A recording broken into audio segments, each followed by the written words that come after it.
All right, y'all, welcome back to another episode of Resilient and Rowdy. This is your host, Jess, and I have my special guest today is Miss Keys. So welcome. Hi, welcome. Thank you for having me. Yes, of course. So tell us a little bit about yourself. My name is Miss Keys, Lakeydra Houston, and I did 20 years in the Air Force. I advocate for child sexual assault as well as military sexual assault. So I was a survivor of both, and now I'm just here to try to, help the world understand what we're going through and make sure that we're resilient and empowering other, people to step up and stand out. Literally, you are the perfect guest for this. And I feel like you're very well articulated. You really put out a powerful message by talking about both. And I personally very much appreciate that. And I feel like the community and just humanity in general needs that. So, what made you want to start being so vocal about childhood sexual abuse and as well as military sexual abuse? So I was seeing that basically what happened when I was 13, my best friend committed suicide. She was sexually assaulted by her father, or basically raped by her father. And when I saw that, it scared me, and I felt like, what her life meant something to me. Like I have to share and try to prevent that from happening again. I didn't want to share my story until I was a little older about, being molested as a child. So her seeing her death gave me a voice to stand up, but then again, when you stand up, you get silenced, you get bashed for talking about certain things. And so when I joined the military, the sexual assault happened again. I'm like, oh my God, what is going on here? Like, why is this repeat thing that's going on? And I left home to get away from, those thoughts of sexual assault. Um, you go back to the military, it happens again, and then you're told that not to say anything because your chain of command is going to send you right back home. So it was like, okay, I'm silenced all over again. So I went to drinking, and then I attempted suicide in 2009. And after my sister was raped and murdered. And so I said, you know what? I'm going to fight. I'm not going to stay silent anymore. And I found my voice after, attempting suicide. So now I'm here to make sure others don't go down the same path I have and they have a voice. Thank you so much for sharing that. I'm incredibly sorry to hear about your friend and you, as well as your sister.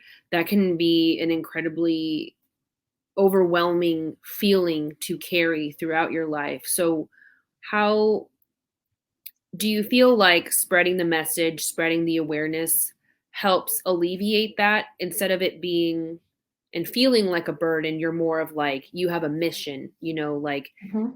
you could either stay silent and help nobody, or you could, be uncomfortable but empower yourself as well as other people by speaking up. Do you kind of feel the more latter of the sense by sharing your Yeah, story?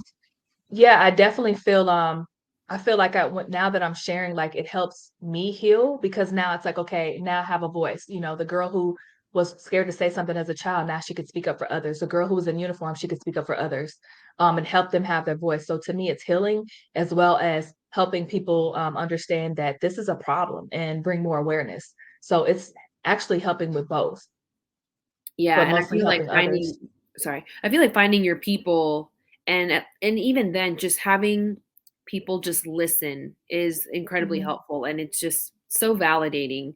So I'm really glad that you are feeling empowered enough to put yourself out there and talk about, I mean, not only military sexual trauma, but something even more vulnerable and difficult as like childhood sexual abuse. I feel like society kind of puts there's like layers of shame that they put on Mhm. survivors that you're like, okay, you went through that, don't talk about it, it makes people feel weird. So I Right. really sincerely and personally appreciate you talking about both because both are a problem. And I feel like yes, it makes people uncomfortable, but I think by talking about it and acknowledging it, we can stop it and we can prevent it. Because I feel like, personally speaking, the adults that we trusted to keep us safe Mhm. sometimes enable it or don't necessarily do anything about it. And therefore, boom, there's another victim. Like, Yeah. so, and then as for the military sexual trauma, it's like you're silenced. And now that social media is the powerful like tool that it is, really, I feel like we're hearing more about military sexual trauma. And I think that that probably can speak volumes about enlistment rates, commissioning rates. I feel like women don't want to serve or feel afraid to.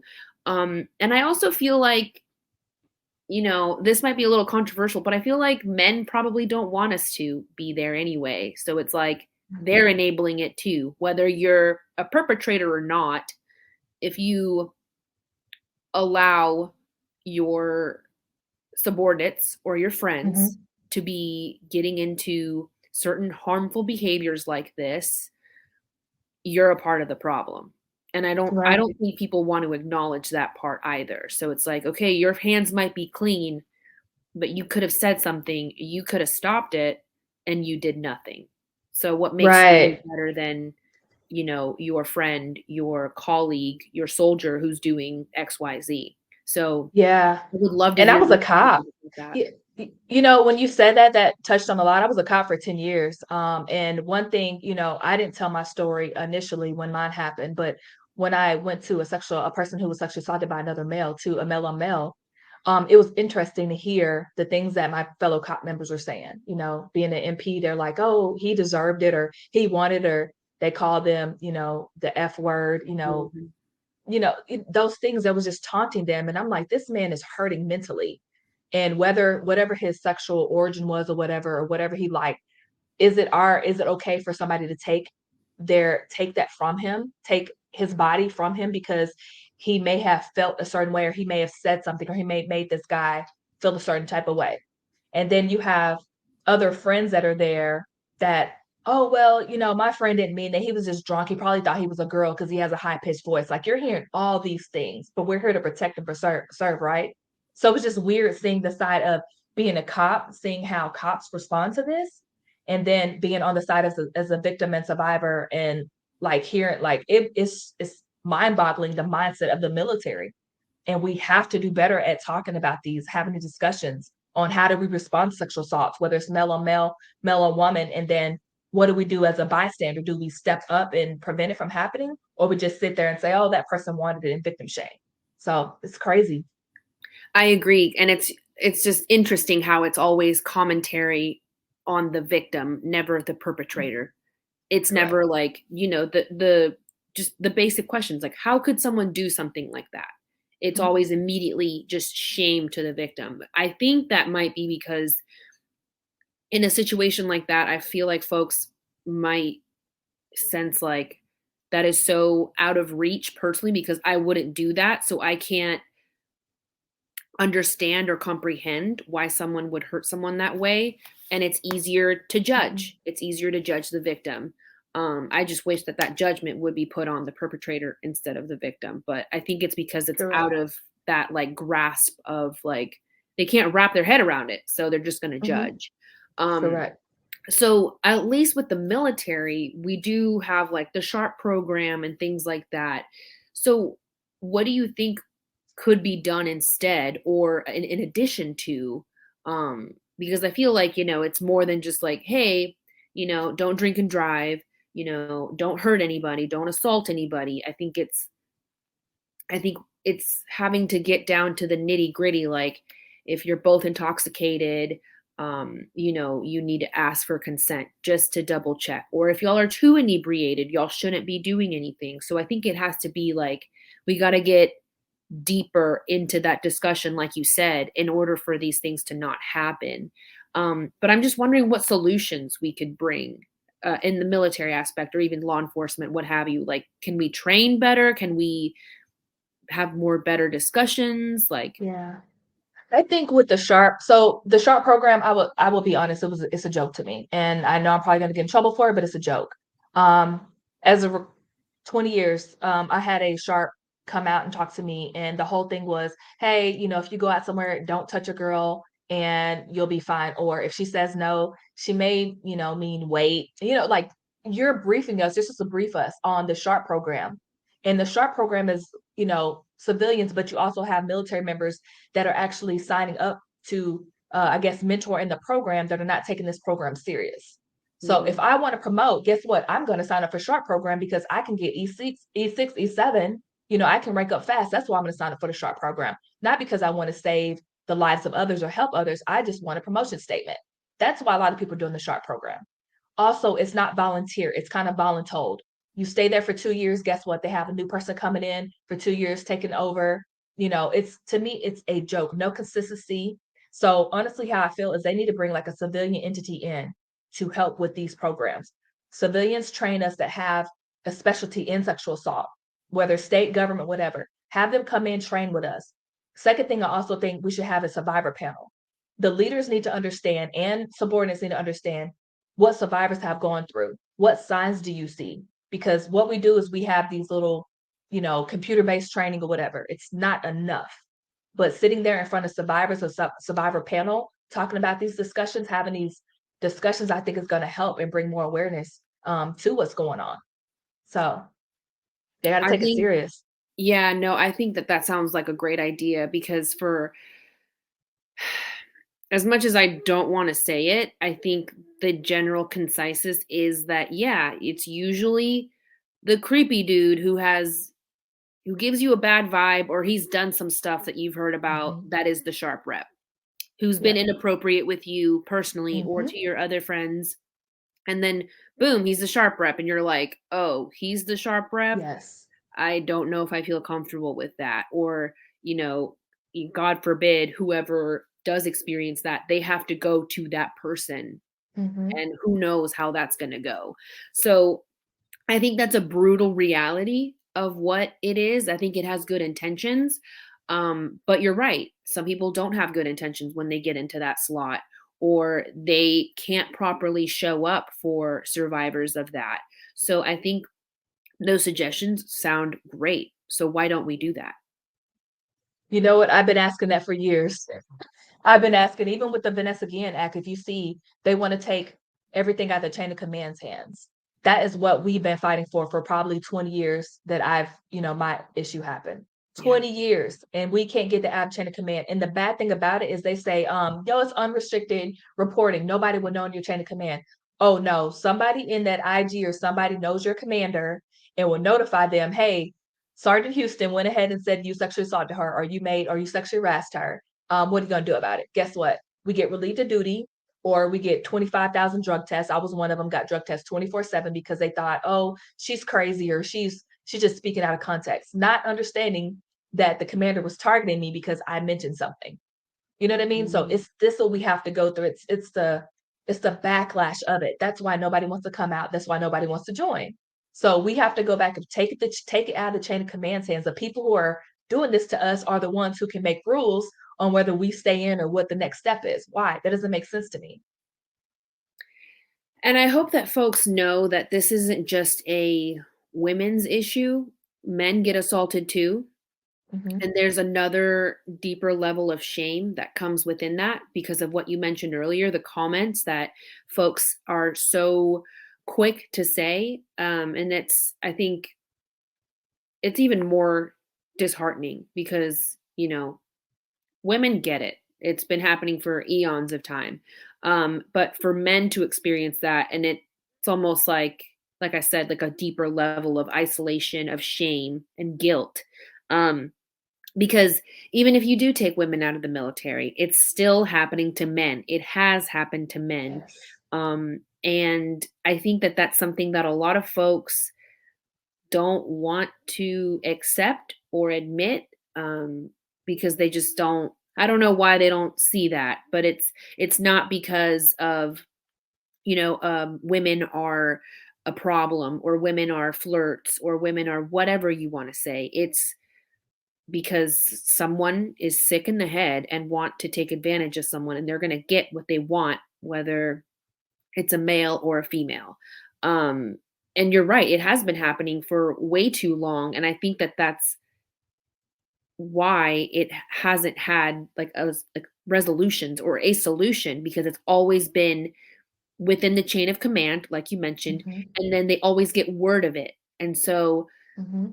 people in power get off on the fact that they have the upper hand. and they know that they have the upper hand. So there's usually, in some cases, um, a, a power struggle. Like it's usually like someone that the assaulter is usually like higher in ranking, or maybe even Mhm. same, but they understand that even a male hurting a female, that he has power, the upper hand versus her. So I think that as a society, I really hope that how we've evolved with the mental health discussion, that we evolve with the sexual assault discussion. We have more compassion for survivors, victims coming forward, and we believe them, because why would anyone lie? I Mhm. know that there are, and people are so quick to throw that percentage out, like, oh well, she probably lied, or there's people that do false reports, whatever. I'm like, I'm so sorry that you're using this barely even 1% to justify Yeah. that argument. But for a majority of people, why would you lie? Because it's something that isn't just like, oh, it happened to you and it's gone. You carry Mm. this with you throughout your entire life. Right. I don't think any young woman or any young person or any person in general enlists or commissions into the military.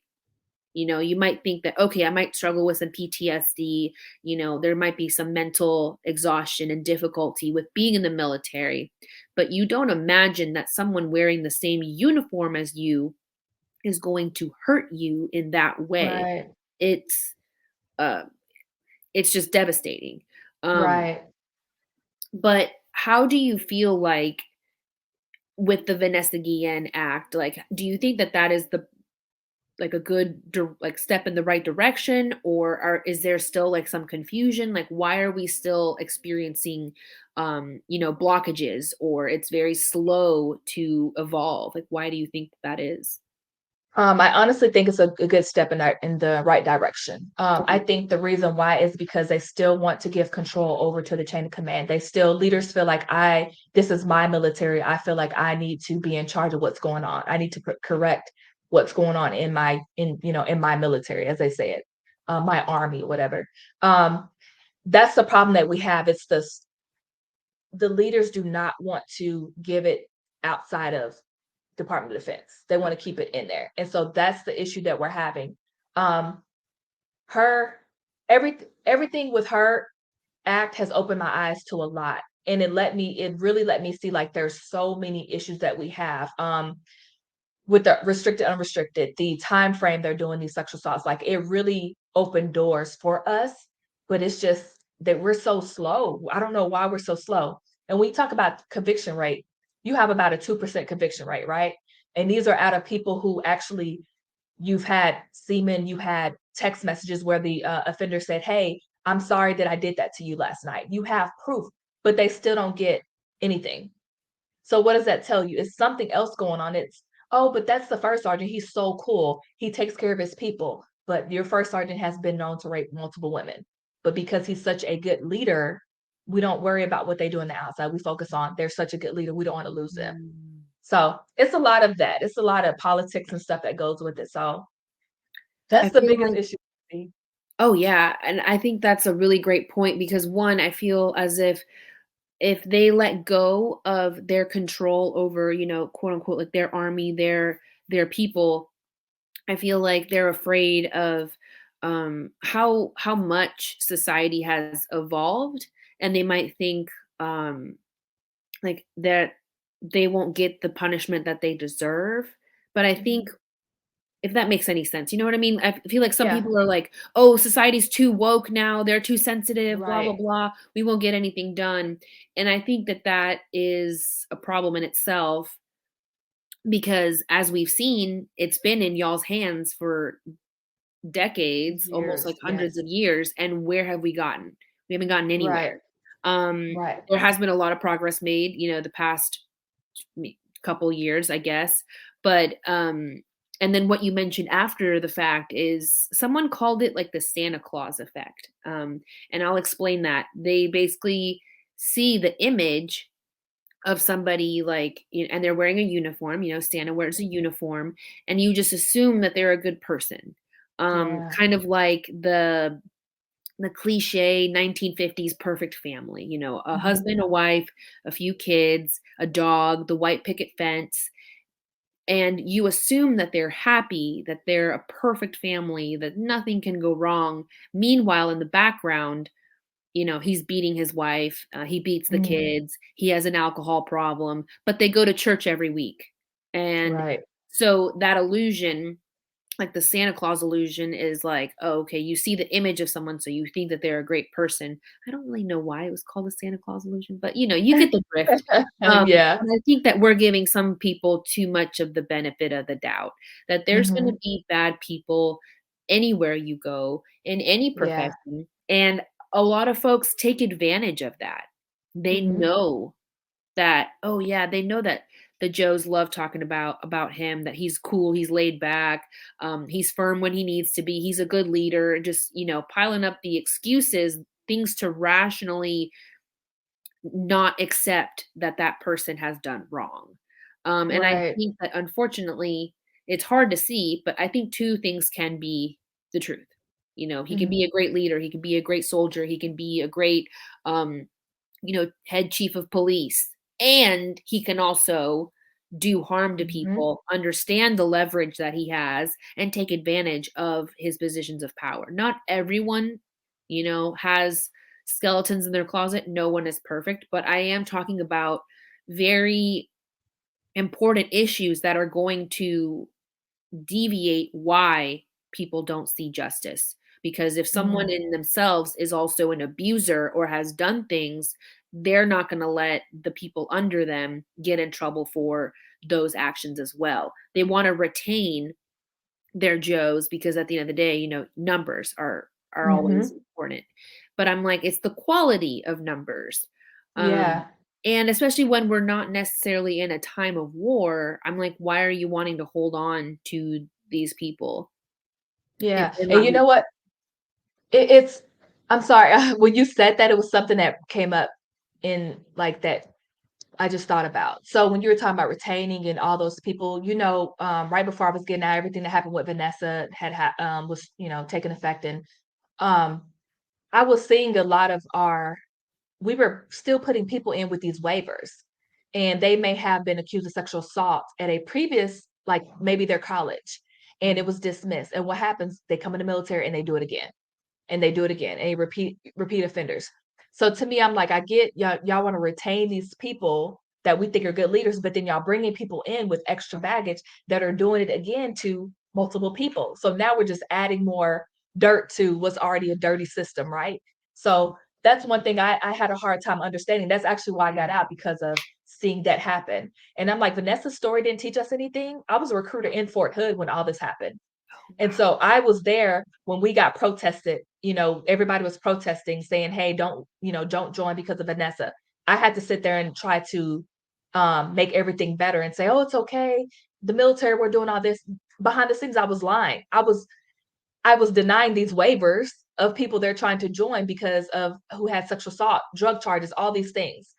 But we're supposed to be a good, safe place, but you're still putting these people in. And then look what's going on with Vanessa. You know what I mean? Like it, Make it make so sense.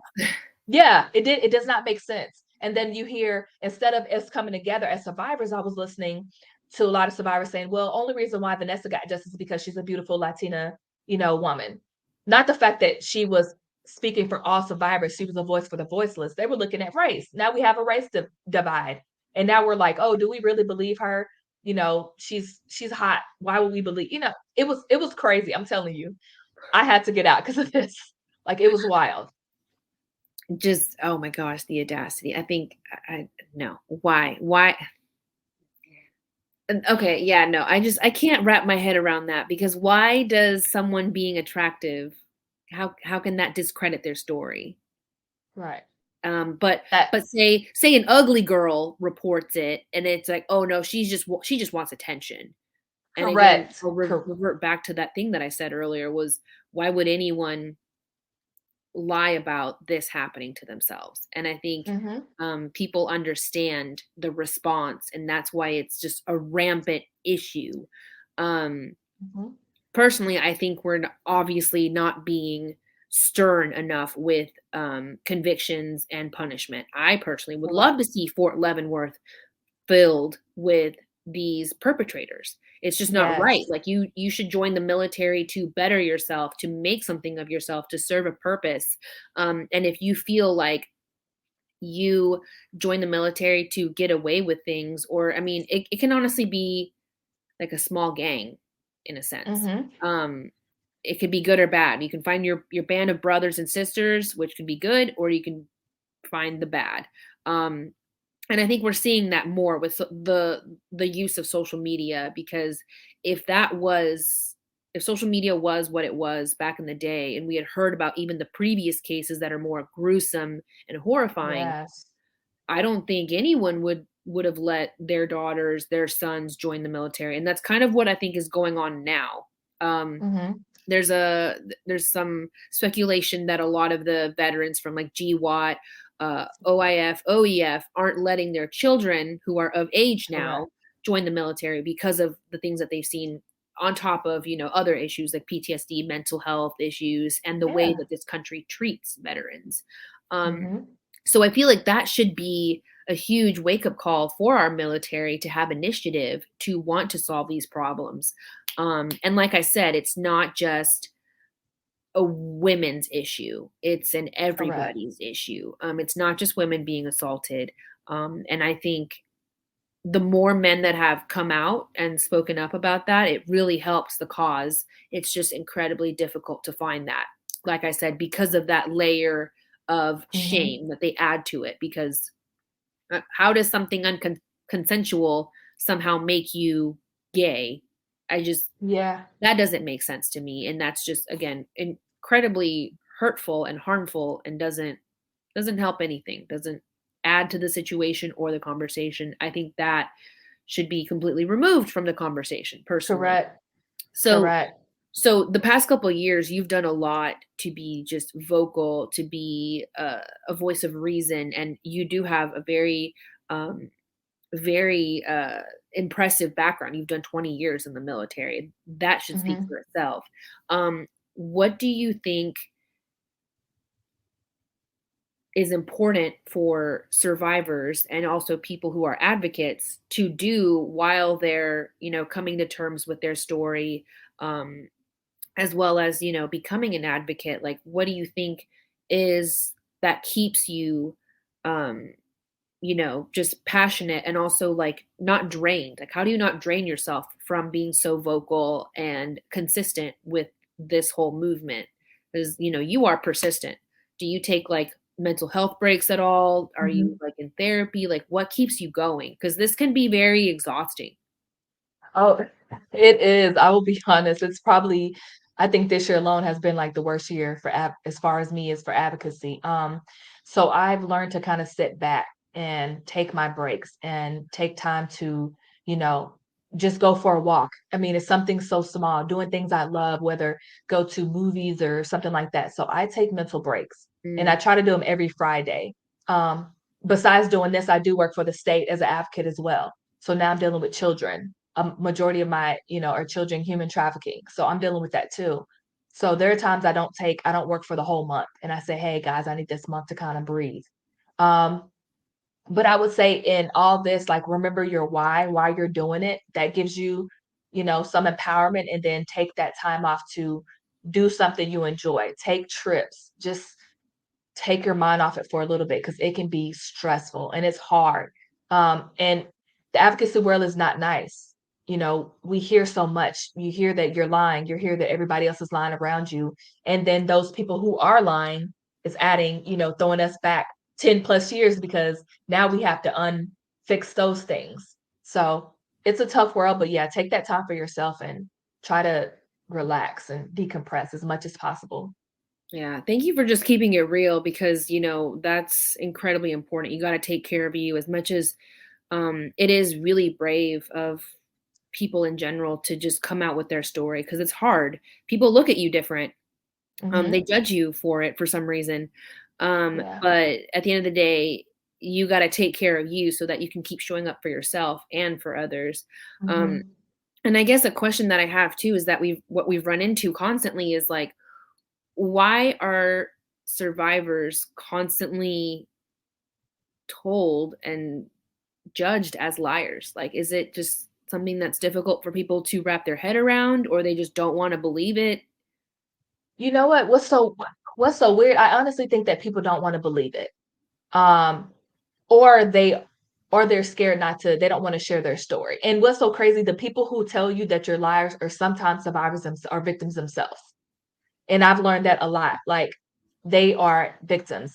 When I came up about my story about what happened, as a child with my family, and even talking to other people, they're like, I didn't even want nobody to know because I was embarrassed. I was embarrassed about the shame it would bring to my family. But when I was a child, in the 30s or 40s, I was sexually assaulted by the nasty uncle or whatever.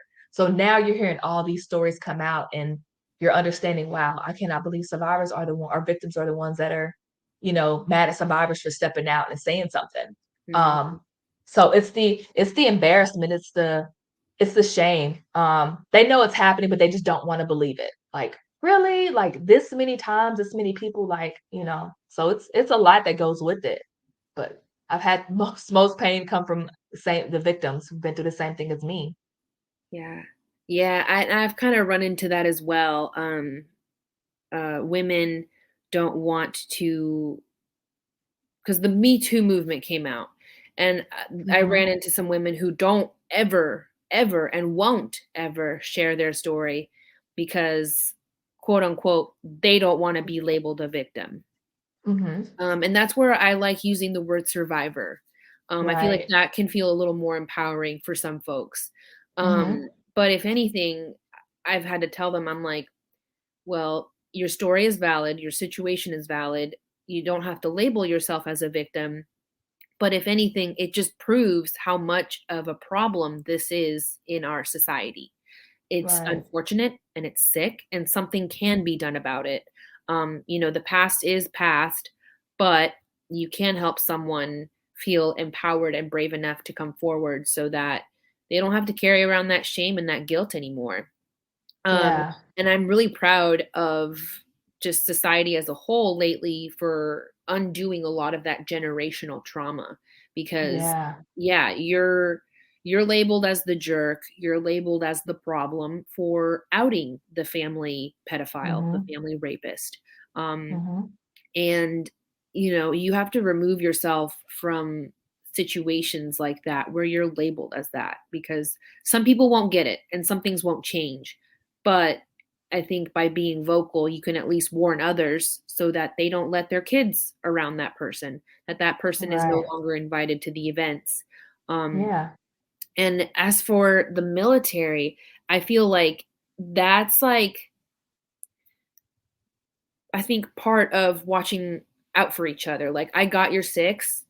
Whatever happened to that phrase? Because somehow that gets Mm. just completely thrown out the door once you're like telling other people, a fellow sister in arms, or, a battle buddy, like, hey, that guy hurt me. Like, I woke up and this is what happened.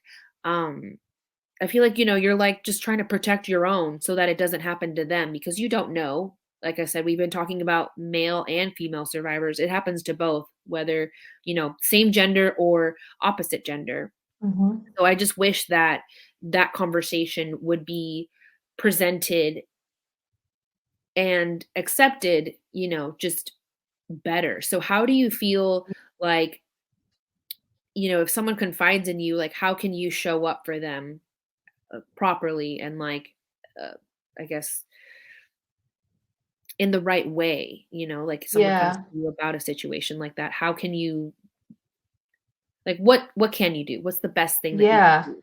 Because So I the you know what, made a great point about I we got your six, and that, we have to honestly go back to what that really means. Not just I have your six unless you speak up about an injustice or something bad that happened. It's not one of those things that's just I'm gonna do it, when it's beneficial to me. No. So I honestly think when somebody comes to you and confides in you, you ask them what they're looking for. It's your time, because sometimes they either want advice, they may want to talk to someone else, you don't know. So it's your time to listen and see, what's going on? What do you need for me to do? Do you need me to be your support system? And actually keep that between you two. Mhm. Don't say anything unless they're ready because I will, be honest, how many times have we or that I've known that, people step up and say, "Hey, my friend was sexually assaulted," and they're like, "No, that didn't happen." You know what I mean? So they have to be ready. You have to talk to them and make sure they're ready to share their story and ready to, be their support system when they're ready. Mhm. But that's what it's all about, listening to survivors. But I've ran into a lot of people who aren't ready to share their story, and you're telling for them, and they get in, you get in trouble because they're like, "No, no, that didn't happen." So just continue being supportive, help them out, talk to them. Don't leave their side. I don't care if it's even a friend that you know, even if it's your friend that sexually assaulted that person. Still be there. You weren't there. You don't know what happened, but still be there for that person. Yeah, I think you made a good point. Like sometimes, maybe they just want to vent and they Hmm. just need to get it off their chest, and sometimes they needed advice. But the fact that they trusted you with that information, is true like battle buddy for them. Like, hey, I have this problem. I just need to, share it with somebody. And that way, like, if they start acting out of line or not showing up at work or just acting out of character, you Yeah. understand why, and you can kind of not necessarily hold them accountable, but you can keep an eye out for them, like you got their back. Hmm. Like that phrase doesn't just isn't just words, it's a Hmm. whole meaning, it's a whole movement. Because I know i I didn't tell anyone right away about my military sexual assault, but my roommate definitely knew something was going on, and I started drinking more. Like there's signs. Mm. They might not Yeah. say it, but there's signs. And she came up to me, she's like, "Hey, like you're crying a lot, like you're drinking a lot, like what's going on?" um so the fact that she just was able to show up as that, like you just check in with your friend or your roommate. You don't even have to have a Hmm. relation to them, but especially in the military, you wear the same uniform, you have this bond, like, you have this shared mission.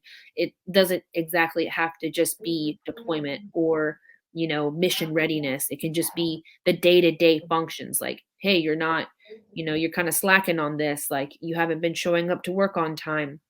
There's ways that can see that someone's struggling with something. And like I said, Hmm. the mental health movement has come a long way in the military. Yes. So I'm glad that that conversation isn't anymore of like, suck it up, you're weak, you're useless. It's more of like, hey, are you okay? Like, do you Hmm. want to go to behavioral health? Do you need someone to talk to? So I really appreciate your feedback on like how you can show up for someone who has gone through that and who just, needs someone to talk to about that. Cause I think that's important in itself. Like, I feel like maybe in the military, you are afraid to speak up even more because of the Yeah. judgment, the shame. People might not get it. You might be dismissed.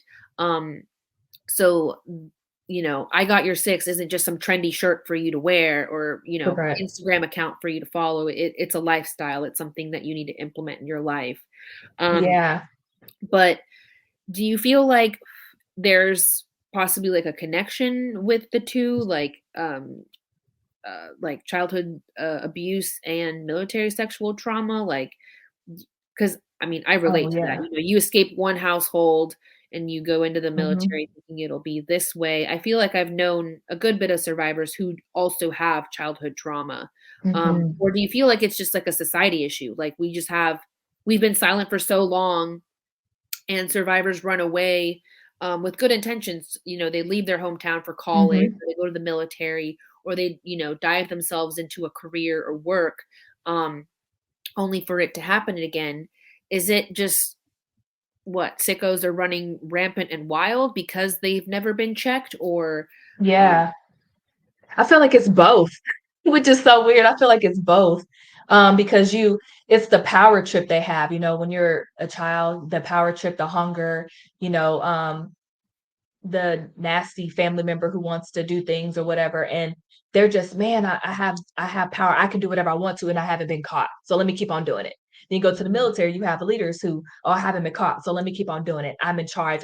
Nobody's gonna, I'm not gonna get in trouble for this." So it's like no accountability. So I feel like everybody's running rampant because there is no accountability. And then what happens is either one or two things happen. The victim, and I always sometimes use victim because that's where people place themselves as victims. They're not ready to say survivor, so I use the term victim. But for them, it could be, "Hey, I'm running. to get better, or I'm going to follow the same footsteps. So it's like, what do we do here? It's like it's so weird to me, that I see a lot of guys who and girls who are perpetrators. They've done it because so and so did it to them, and they think it's okay. They think it's okay. Well, my uncle did this, or my mom did this, so I can do it to somebody else because it shows that I'm in control and that you have to listen to me. I don't think so. I really don't know many survivors who sat down and talked to child perpetrators who actually sat down there. I've talked to one and I'm sitting here like, "Are you freaking kidding me? I want to throw my shoe off and pop you in the head." But it's the mindset of what's wrong with it because they've never been taught. Nobody has held them accountable. So they continue this. And now you see, this happened to grandma, grandpa, now aunt, uncle, it's continuously going. So we're going to have to sit down and speak up as survivors and hold these people accountable so it will stop. Because if we don't say anything, they're going to continue doing it. And this could be our children that go through the same thing. So we need to it's a lot of sickos running around, but some of them just don't, they think it's okay. And that's a question that I've asked myself as well. Um, Hmm. and sometimes but even then, like I think I try too often to try to understand the person who has hurt me instead of Hmm. also just accepting that, they knew right and wrong and they still decided to do wrong. Um, Hmm. but with being vocal, do you feel like you receive the support that you think that you have, or are you also surprised at how, like we mentioned earlier, how some folks, some women, are telling you like, hey, you shouldn't be talking about that, like you don't know what you're talking about, or you're annoying for constantly talking about that. Yeah. I feel like I've received some comments like that, Yes. and I'm like, you know what? I'm going to use my social media however I want. You can unfollow me. I Right. really don't care. But I know that there's a lot of folks who might not comment publicly on, my posts, but I get messages that they Hmm. appreciate me being vocal because they still can't or they're not able to. Um, but it is very disheartening when hear that and receive that from other women. But do you think that it is important for people to share their stories, or do you think it's just like overwhelming the masses? I honestly think it's important to share your story when you're ready. 100% because it is a lot of backlash we get for sharing our stories. It's the, oh, you just want attention. It's the, how do I know that's true? Victim shaming that we go through. Mhm. It is important to tell your story, not only because somebody may be going through the same thing you're going through and they need to hear your story. And we have to be a voice for the voiceless. We can empower others to share their story. So it is important to continue sharing their story. I was very surprised that I did get a lot of backlash for saying it. I mean, a lot, and it tore me up at one point. Like I'm not gonna say anything else because why? Why will I say anything else? They're not gonna believe me, and this is a topic nobody wants to hear about. So Yeah, why? But why not? You know what I mean? So you just have to keep on sharing it, regardless of what comes from it. You're doing it to help others. So just continue doing it. absolutely. I'm really glad that you're part of this movement to end it. And I think that's just our goal is to call it out and to stop it. And I feel like we've been shamed for eons from speaking out because I think they understand that. I think perpetrators understand that you'll be too scared to speak up and that they won't get Mm-hmm. caught because you won't say anything because of the shame that victims um, are put on by society. So, especially something so delicate and atrocious as the childhood sexual abuse, I'm really glad that you're talking about both. Um, but especially that, I feel like because of, I guess, the dynamic of childhood sexual abuse, and even the response from it, because it's usually a family member, it's usually someone that they know. Yeah. That's even difficult as well. And I feel like that on top of the military sexual trauma can feel like a lot. Your inner dialogue is probably telling you like, am I the problem? Am I stupid? Mm, Why does it keep happening to me? right. But I hope if there's anyone who is a survivor of this or know someone who is a survivor of this, I hope that this helps kind of clear the fog on the judgment that victims, period, just get Mhm. put on them. And I think that Yes. that is almost like, I think it just adds to the confusion, the illusion of, instead of just looking at the perpetrator as a horrible person for doing that, it's just boom, it's immediately to the victim. I feel like sometimes that's intentional. Yeah, I feel. yeah. And you know what? So crazy. I think about everything. My youngest victim was 18 months and by her father. And it's you, how can you victim shame at 18 months? Oh baby, how? What can you do? You got to understand, like, people have to stop thinking so one way. Like, Mhm. we do not deserve this. We do not call somebody to look at us. We do not tell them, hey, I want to be raped or I want to be molested, whatever. People have to start holding others accountable. Like, we have young children that are going through this continuously. This is why I fight. This is why other survivors should speak out to prevent this from happening. You know what I mean? So it's just the effects of that child. That child could be committing suicide. Child could be committing murders because they're so traumatized. So we have to go out there and fight, be a voice, stop the trauma, stop this from happening. Like, we really have to. But we don't deserve it. We need more help. We need more help than this. And everybody has to be on board and share. And I guess, like, what would we like for society to start doing? Like, and I guess, like, there's just like, as soon as they see the words or they hear the words, it's completely like dismissed. Mhm. So what can we ask of society to do in order for these things to just stop happening? Because I feel like Just sometimes, especially in women, they just don't want to accept it. There's like a yeah. certain level of like sexism that they'll just side with the perpetrator, who is unfortunately mostly sometimes Yes. always a man. Um, Mhm. but I feel like society could just show up better, kind of like how we mentioned, as a friend, or if someone's coming to you to vent about it, how can we show up better? So what's a good call for society? Like, what could society do to change in order for actual change and difference to happen, to stop this We continuous ha cycle? we have to speak up. I'm gonna ask you this. How many times have you heard the phrase, like, "It's not none of your business. Let's stay out of that. It has nothing to do with you."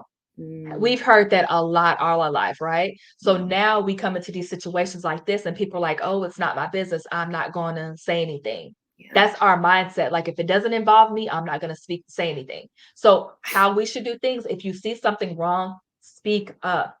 People may go against you, whatever, but think about it. If it's you, what if this happened to you? What if it's your child? What if it's your mother? Like, what would you do? Would you just not be silent? So treat others like, you know how that term, treat others like you want to be treated. Go out there and help speak up against these things. So we have to stop being silent. Stop letting it happen. yeah. Yeah, and I think you could also just we could all improve on the ways that we show up for people. The things that we say, on social media or in person or to other friends, you just never know who has gone through what. And I Mhm. think the more compassion we show, and more open-mindedness that we can be, I think that that would let folks feel more comfortable with coming out with their story, instead of, the narrative always being like, oh, they're just wanting attention, they're lying, he would Yeah. never do that. Like you said earlier, you weren't there, you wouldn't know. Mhm. And some Mhm. people love that they have such a perfect curated image, like the pony boy of the unit. Mm. He knows that people view him that way, and he knows that people won't believe you if you ever speak up. But even if you do show, evidence, and even if you do a test kit, I think it's also unlearning that victim blaming bias that I think Mm. society has normalized. So it's like, check yourself. If you've ever said those things, if you've ever thought those things, I think, Mhm. anyone can do that unlearning as well. Um, but moving forward, are there any projects that you have, or anything that you are like really adamant about implementing and doing, with the new year coming up, and also like with your Mhm. job with the State Department? I think that's awesome. Um, Mhm. But are there any projects that you're doing or that you have in mind that could also help with it? Are you, are you a supporter of the Vanessa Guillen Pact and Act? Yes. Yes. So I 100% support it. They called me. I was like, dude, they called me on Dateline NBC to share my story at the very end, and they couldn't, release my name. So I was just, reading how I felt and what I've been through. So I'm all about supporting them. Only thing I have right now, I'm on a break, and I really need this break because I have been gone 24/7. So right now it's more doing more MST conferences, going around talking to different, people about um I said bases about what's going on, but sometimes you get shut down because they're like, well, we don't want to hear that kind of. I need you to fix that a little bit, or don't tell us the truth. Just give us partial and say that well, for me, the Air Force is actually doing good things, which I haven't seen them really fight against it. So it's kind of like it's hard to go to the bases and talk to people. But only thing I'm doing right now is, I'm going to law school, I'm studying, I'm learning because I do want to help other people who deal with these issues and just be a fighter. So I'm just continue fighting, and I don't know what's to come in 2023. I kind of put a halt on everything No, yeah. I mean, to that's focus. rightfully so. Please take care of yourself. That's really awesome that you're in law school. Good luck with that. That Yeah. is one of the most difficult things that someone can do. So I really applaud you, but I really appreciate you just showing up on social media and just unapologetically talking about it because, yes, it is a very difficult subject, but it's also very difficult for people to go through. So I think, like, as Mhm. hard as it is for you as a listener to probably listen to this, I hope you know how difficult it is for someone to go through it not only as a child, but also as an adult, and for nothing to be done. We want more from society because we don't want these things to continue happening, especially like you Mhm. said, an 18-month old, completely innocent. And this is Right. unfortunately one of those things that I feel like can't be just black and white. There is that gray area. Right. Um, but if you've ever said some of those things or have ever been judgmental about a survivor or a victim, Mhm. just know that, an 18th month old was assaulted by their own father. And that is Mhm. just heartbreaking, but it's also the reality because, again, Mhm. no one wants this, no one asks for this. But we can all do better, we can all show up better. um, do you have any recommendations for survivors, like support groups or therapy Mhm. dynamics like CPT, CBT? Just any Yeah. advice for survivors if anyone who is listening is looking for that. For men, I found out about the 1in6.org. That is really good for male survivors. And there's another one. I think it's Mighty Men. I got to get that information, but there's a few other ones. For women, I've also talked to the National Crime Victim Law Institute. We have others like RAIN and those things, but NCDLI has been very instrumental in helping with military sexual trauma. I also would say the Pink Berets, they're really out there, like hitting the ground running. There's so many people out there, but I definitely connect with those people. And you'll see a lot of groups. I'll be honest, a lot of groups, but they're not doing the work. They're just talking. Oh, But yeah, I mean, those people are really going, and we're trying to bring more to men, but 1in6.org is something that men should look into, definitely. awesome. Thank you for that. Because I mean, like you said, you don't have to shout it on the hills, or you could, go out in nature, go on a hike, and just scream. That's always good. Yeah. But you don't have to go to social media if you are a survivor of any of this that Mhm. we've talked about. Sometimes even just going to a therapist and just letting it Right. out is in a safe setting is absolutely Mhm. recommended. Um, but now, is there anything that you'd like to leave the audience with, Miss Keys? You've been Mhm. great this episode. Just really, like I mentioned, just personally and professionally, like you are very much appreciated. Thank you, thank you. Only thing I will say is just continue fighting, continue seeking help. If you can't find a therapist that you like, continue finding somebody, like, don't stop. Every therapist is not for you. So just continue fighting, be a voice when you're ready, and just take care of yourself, take time. We all have a story, but you're here and you survived it and you can overcome it, like, you really can. So just keep on fighting, don't quit.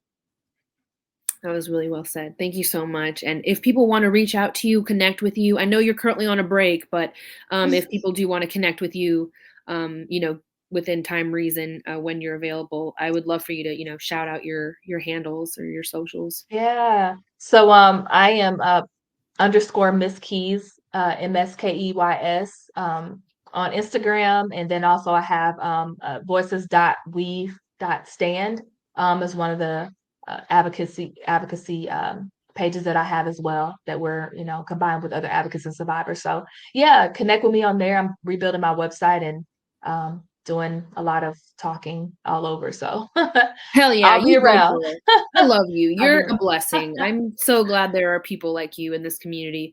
But yes, thank you again Thank for you. joining me today and for having this difficult but necessary conversation. And I really hope that we can make some strides moving forward and just implement some good change because um you know, we can be the change, and women and men should be able to honorably serve their military without fear of Mhm. this happening and without repercussions of, you know, the circumstances. So just thank you again for this conversation. And y'all, I will tag all of her links. All of those groups will be linked in the bio of this episode.